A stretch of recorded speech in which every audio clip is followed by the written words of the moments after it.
وہ چیزیں جن سے روزہ ٹوٹ جاتا ہے۔ نمبر 1، کان اور ناک میں دوا ڈالنے سے۔ نمبر 2، منہ بھر کے یعنی الٹی آنے سے۔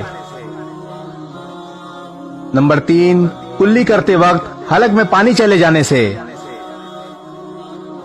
نمبر 4، بیڑی، سگریٹ یا حقہ پیے جانے سے۔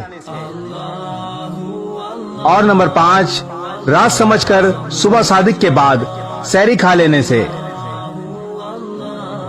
وہ چیزیں جن سے روزہ ٹوٹتا نہیں مگر مکروہ ہو جاتا ہے۔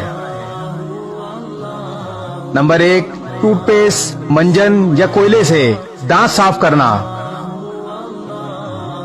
نمبر 2، غیبت یعنی کسی کے پیٹھ پیچھے اس کی برائی کرنا۔ نمبر 3، روزے میں لڑنا جھگڑنا، گالی دینا، خواہ انسان ہو یا کسی بے جان چیز کو۔ اور نمبر 4، تمام دن حالت جنابت میں بغیر غسل کیے رہنا۔ وہ چیزیں جن سے روزہ نہیں ٹوٹتا اور نہ مکروہ ہوتا ہے۔ نمبر 1، گرمی اور پیاس کی وجہ سے غسل کرنا۔ نمبر 2، آنکھوں میں دوا یا سرما ڈالنا۔ نمبر 3، سر، داڑھی یا مونچھوں پر تیل لگانا۔ نمبر 4، بھول کر کھا پی لینا۔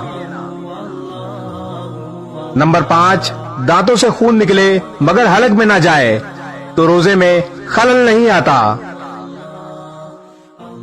نمبر 6، مسواک کرنا یا خوشبو سونگھنا۔ اور نمبر 7، سوتے ہوئے احتلام یعنی غسل کی حاجت ہو جانا۔ اس ویڈیو کو شیئر ضرور کریں، ہو سکتا ہے آپ کے ایک شیئر سے یہ بات کسی کے دل میں اتر جائے۔